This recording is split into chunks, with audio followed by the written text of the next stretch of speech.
నూతన సంవత్సరమును ఎలాంటి దృక్పథంతో మనం ఎదుర్కోవాలి, ఎలాంటి మనస్తత్వంతో మనం ఎదుర్కోవాలి, ఎలాంటి హృదయపు స్థితిలో మనం ఎదుర్కోవాలి. ఫస్ట్ నిన్న రాత్రి 10 గంటల నుండి పటాకులు పేల్చడం నేను విన్నాను. తర్వాత కేకలు వినిపించాయి. ఆ తర్వాత ఇక గ్లాసుల శబ్దాలు వినపడతాయి. ఆ తర్వాత ఇంకా నాట్యాలు ఆడతారు. అంతే, నూతన సంవత్సరం ఆ 4 గంటలే చిందులు అన్ని. ఆ తర్వాత ఇంకా ఏం ఉండదు. అది కాదు రియల్ హ్యాపీనెస్, అది కాదు రియల్ జాయ్, అది కాదు రియల్ ప్లెషర్. ప్రభు అంటున్నాడు ఆయన యొక్క బిడ్డలు ఏ ప్రకారం నూతన సంవత్సరంలో ప్రతి దినాలు ఆనందించగలరు చూపిస్తున్నాడు. 37వ కీర్తన 4వ వచనాన్ని మీరు చూస్తే, యెహోవాను బట్టి సంతోషించుము, ఆయన నీ హృదయ వాంఛలను తీర్చును అని రాయబడింది. సో మనం ఎవరి యందు ఆనందించాలో బైబిల్ మనకు బోధిస్తోంది.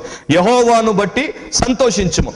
మీరు ఫిలిప్పీలో 3 చోట్ల ముఖ్యంగా ప్రభువునందు ఆనందించుడి అనేటువంటి పదాలు మనం చూస్తాం. అందరికీ పాపులర్ గా తెలిసినటువంటి విషయం ఏంటంటే ఫిలిప్పీ 4:4 ఎల్లప్పుడూ ప్రభువునందు ఆనందించుడి, మరలా చెప్పుదును ఆనందించుడి. కానీ ఫిలిప్పీ 3:1 పౌలు భక్తుడు చెప్పాడు ప్రభువునందు ఆనందించుడి. తర్వాత ఫిలిప్పీ 4:4 మనం చెప్పుకున్నటువంటి చెప్పాడు. ఆ తర్వాత ఫిలిప్పీ 4:10 ప్రభువును బట్టి నేను సంతోషించుచున్నాను అని అంటాడు. సో ఒక విశ్వాసికి, ఒక క్రైస్తవుడికి, ఒక దేవుని బిడ్డకి నిజమైనటువంటి ఆనందాన్ని ఇచ్చేటువంటి వ్యక్తి ఎవరు? మనం మామూలుగా చేసేటువంటి పొరపాటు ఏంటంటే మనం వస్తువుల్లో ఆనందాన్ని వెతుక్కుంటాం, మనం విషయాల్లో ఆనందాన్ని వెతుక్కుంటాం.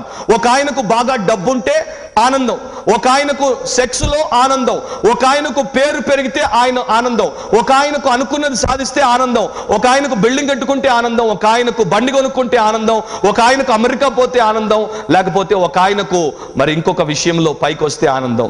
మనం ఈ విషయాల్లో ఆనందాన్ని వెతుక్కుంటాం. విషయాలు మారుతూ ఉంటాయి, వస్తువులు ఒక రోజునున్నట్టు మరొక రోజునుండవు. అందుకని మన ఆనందం పైకి పోయి కిందికి వస్తుంటుంది. దేవుడు మనల్ని కోరేది ఏంటంటే ప్రభువునందు ఆనందించమంటున్నాడు.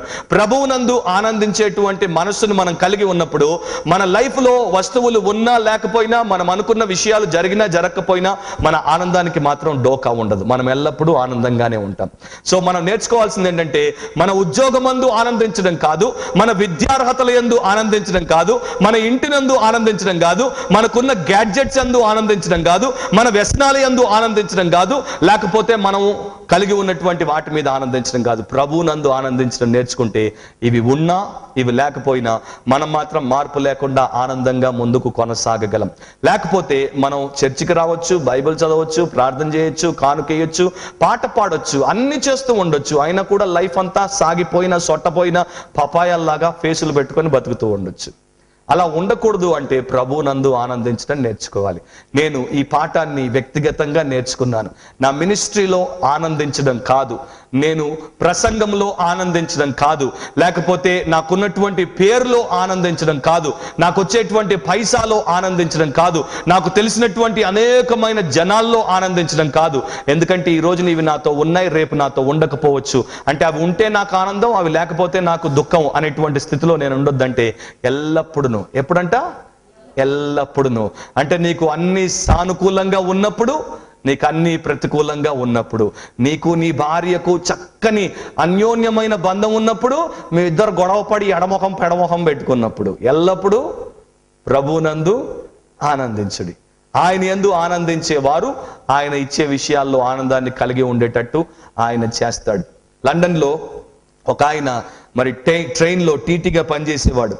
ఒక రోజున ఆయన రిటైర్ అయిపోయిన తర్వాత ఒక స్త్రీ దగ్గరికి వచ్చాడు. ఆమె రైల్వే స్టేషన్లో కలిసినప్పుడు ఆమె దగ్గరికి వచ్చి ఆమెతో ఒక మాట అన్నాడు, మేడం, నేను మిమ్మల్ని టీటీగా పనిచేసినప్పుడు చాలా సంవత్సరాల నుండి గమనించాను, మీరు మాత్రం నేను మిమ్మల్ని కలుసుకున్న ప్రతిసారి ఎవ్రీ డే మార్నింగ్ మీరు నాకు మరి గుడ్ మార్నింగ్ చెప్పేవారు, నా వంక చూసినప్పుడు చక్కగా నిండు మనసుతో చిరునవ్వు నవ్వేవారు. మీ చిరునవ్వు, మీ గుడ్ మార్నింగ్ నా డేను బ్రైట్గా చేసేసేది, అది నాకు ఎంతో సంతోషాన్ని ఇచ్చేది. అయితే మిమ్మల్ని ఎప్పుడు చూసినా, ఎండాకాలం చూసినా, వర్షాకాలం చూసినా, చలికాలం చూసినా, మీరు ఎప్పుడు చిరునవ్వు చెరిగిపోలేదు. అండ్ మీరు ఎప్పుడు నాకు గుడ్ మార్నింగ్ చెప్పడం మరవలేదు. అండ్ మీ చిరునవ్వులో నాకు అర్థమైంది ఏంటంటే మీరు పైన ముఖం మీద పులుముకున్నటువంటి చిరునవ్వు కాదు, మీ హృదయంలో నుండి వచ్చినటువంటి చిరునవ్వు అని నేను గుర్తించాను.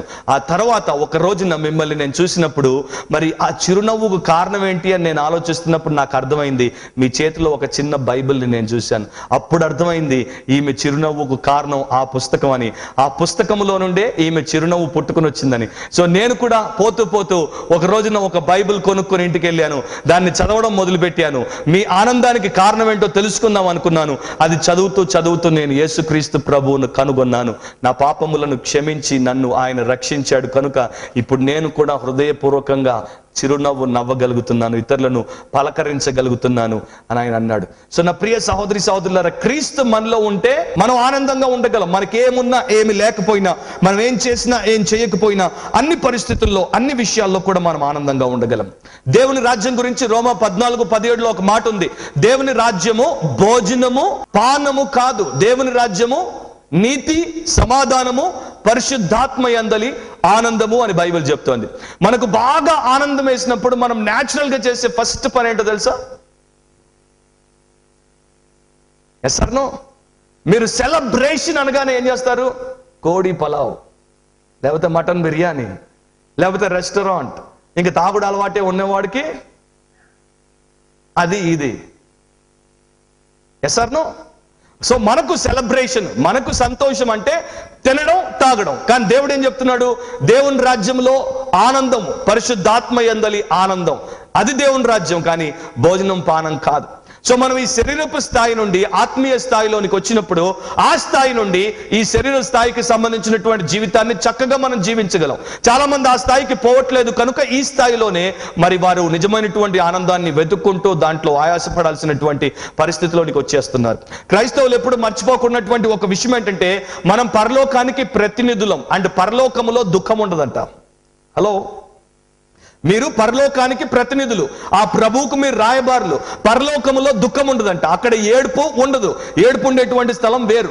అక్కడ దేవుడు ప్రతి ఒక్కరి కన్నీటి బాష్ప బిందువులను తుడిచివేయును అని బైబిల్లో మనం చూస్తున్నాం. అండ్ అక్కడ గొప్ప ఆనందం ఉంటుందని దేవుని వాక్యం మనకు చెప్తోంది. సో ఆ ఆనందాన్ని మన ముఖాల్లో, మన హృదయాల్లో, మన బ్రతుకులో, మన లోకానికి చూపించాల్సినటువంటి వారమై ఉన్నాం. అలా మనం చూపించగలుగుతున్నామా? గుర్తుపెట్టుకోండి, we don't rejoice in a situation, we rejoice in our Savior. We don't rejoice in a circumstance, we rejoice in Jesus Christ.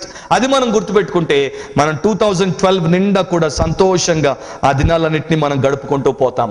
యెహోవా ఉత్తముడని రుచి చూచి తెలుసుకొనుడి.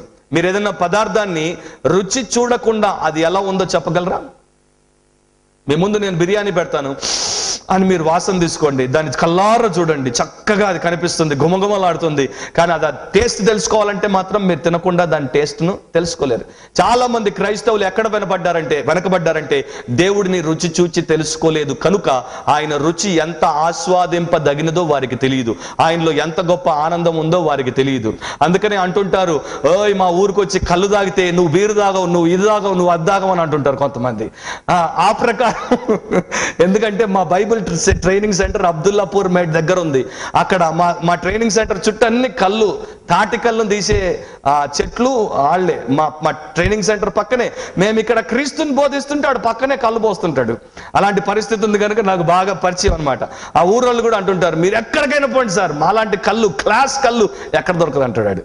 సో మనం ఏం చెప్పాలా? మనలాంటి క్లాస్ క్రీస్తు ఎక్కడా లేడు. ఆయన మనకిచ్చేటువంటి గొప్ప ఆనందం ప్రపంచంలో సూర్యుని కింద ఏది మనకివ్వదు. సో ఆయనలో ఆనందిస్తూ మీ దినాలు గడిపితే ఈ నూతన సంవత్సరం అంతా కూడా ఎలాంటి పరిస్థితుల్లో మీరు ఉన్నప్పటికీ కూడా మీ ఆనందం చేకూర్చేద్దాం. చివరి పాయింట్ ఏంటంటే, face the new year with courage.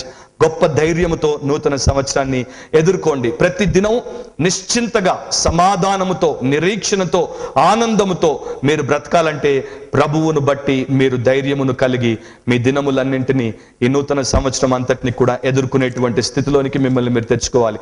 యెహోషువ 1వ అధ్యాయంలో దేవుడు 2 మాటలు అతనికి చెప్పాడు. ముఖ్యంగా మరలా చెప్పినటువంటి మాటలు ఏంటంటే, నిబ్బరము కలిగి ధైర్యముగా నుండుము, దిగులు పడకుము, జడియకుము అని. మీరు మొదటి యెహోషువ 1వ అధ్యాయం 5 నుండి 9 వరకు చదువుకుంటే అక్కడ ఆ మాటలు మీకు కనిపిస్తాయి. దిగులు పడకుము, జడియకుము, నిబ్బరముగా ఉండము, ధైర్యము కలిగి ఉండము అని చెప్పాడు. యెహోషువ యొక్క జీవిత అంతానికి మీరు వచ్చారనుకోండి, 24వ అధ్యాయం 15వ వచనంలో ఒక మాట అంటాడు, నేనును నా ఇంటి వారును యెహోవాను సేవించడం. అంటే ఆయన జీవితకాలం అంతా కూడా దేవుడిచ్చినటువంటి చక్కని సలహా ప్రకారం ఆయన జీవించాడు కనుక ఆ ప్రకారం ఆయన జీవితాన్ని ముగించుకోగలిగాడు. సో మన జీవితంలో కూడా మనకివ్వబడినటువంటి సంవత్సరాలన్నింటినీ కూడా దేవుడిని బట్టి ఉన్నటువంటి ధైర్యంతో మనం ముందుకు కొనసాగితే అంతటిని మనం చక్కగా చేసుకోగలం. బైబిల్ మనకు చేసేటువంటి గొప్ప వాగ్దానం ఏంటంటే, ఏ ఆయుధం కూడా నీకు వ్యతిరేకంగా రూపుదిద్దబడినటువంటి ఏ ఆయుధము కూడా వర్ధిల్లదు, నీకు వ్యతిరేకంగా వేయబడినటువంటి ఏ దుష్టమైనటువంటి ప్రణాళిక కూడా అమలులోనికి రాదు. కనుక నీవు ధైర్యంగా ఉండొచ్చు. దేవుడి అనుమతి లేకుండా నీ తలలో నుండి ఒక్క వెంట్రుక కూడా రాలిపోదంట. ప్రైజ్ ద లార్డ్, హల్లెలూయా. అంటే ఆయన అంత క్షుణ్ణంగా మనల్ని పట్టించుకుంటాడు. మన తలలో నుండి ఒక్క వెంట్రుక కూడా రాలిపోదు. అంటే దేవుడి అనుమతి లేకుండా ఆకాశమందున్నవి కానీ, భూమి మీద ఉన్నవి కానీ, భూమి కింద ఉన్నవి కానీ ఏవి నీ దరిలోనికి రాలేవు, ఏవి నిన్ను ముట్టలేవు, ఏవి నీకు హాని కలిగించవు, ఏవి నీకు కీడు చేయవు, ఏవి నీకు నష్టాన్ని కలిగించవు. ఆయన అనుమతి లేకుండా. ఆయన అనుమతిస్తే తప్ప మరి మన జీవితంలో ఎలాంటిది కూడా జరగదు. ఒకవేళ ఆయన అనుమతించి అలాంటిది ఏదన్నా వచ్చినా కూడా దాంట్లో నుండి మరలా బయటికి ఏమొస్తుంది? కృపాక్షేమములే ఆయన తీసుకుని వస్తాడు. రోమా 8వ అధ్యాయం, నాకు చాలా ఇష్టమైనటువంటి మాటలు, ఎల్లప్పుడూ నన్ను ధైర్యపరిచేటువంటి మాటలు. రోమా 8వ అధ్యాయం 35వ వచనాన్ని మీరు గమనిస్తే, అయితే క్రీస్తు ప్రేమ నుండి మనలను ఎడబాపు వాడెవడు? శ్రమ అయినను, బాధ అయినను, హింస అయినను, కరువైనను, వస్త్రహీనత అయినను, ఉపద్రవమైనను, ఖడ్గమైనను మనను ఎడబాపునా అని పౌలు భక్తుడు ప్రశ్నిస్తున్నాడు. 38, 39లో మీరు చూస్తే, మరణమైనను, జీవమైనను, దేవదూతలైనను, ప్రధానులైనను, ఉన్నవి అయినను, రాబోవునవైనను, అధికారులైనను, ఎత్తైనను, లోతైనను, సృష్టింపబడిన మరి ఏదైనను మన ప్రభు అయిన క్రీస్తు యేసునందలి దేవుని ప్రేమ నుండి మనలను ఎడబాప నేరవని రూఢిగా నమ్ముచున్నాం.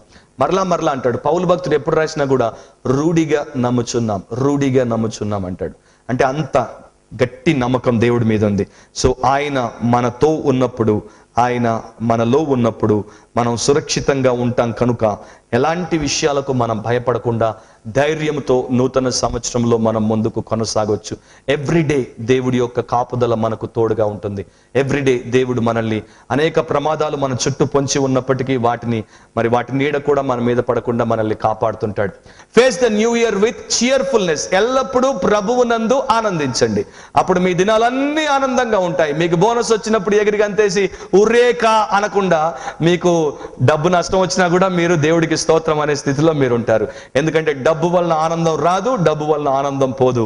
ప్రభువునందు ఆనందించే స్థితి ఉంటుంది. అండ్ ధైర్యం, ఎలాంటి స్థితి వచ్చినా ధైర్యంతో మనం ఎదుర్కోవచ్చు. అది ఉద్యోగంలో నుండి రావచ్చు, వ్యాపారం నుండి రావచ్చు, కుటుంబం నుండి రావచ్చు, ఇంకా అనేక రకాలుగా రావచ్చు. ఎలాంటి స్థితిలో నుండి వచ్చిన సమస్య నిన్ను పట్టుకున్నా నీవు ధైర్యాన్ని విడిచిపెట్టకపోతే అది నిన్ను విడిచిపెట్టిపోయేటట్టు దేవుడు చేస్తాడు. అలాంటి కృప దేవుడు మనలో ప్రతి ఒక్కరికి అనుగ్రహించునుగాక. పరిశుద్ధుడైన మా తండ్రి, మరి మీరు చెప్పమన్న మాటలు నేను మీ ప్రియ బిడ్డలకు చెప్పాను.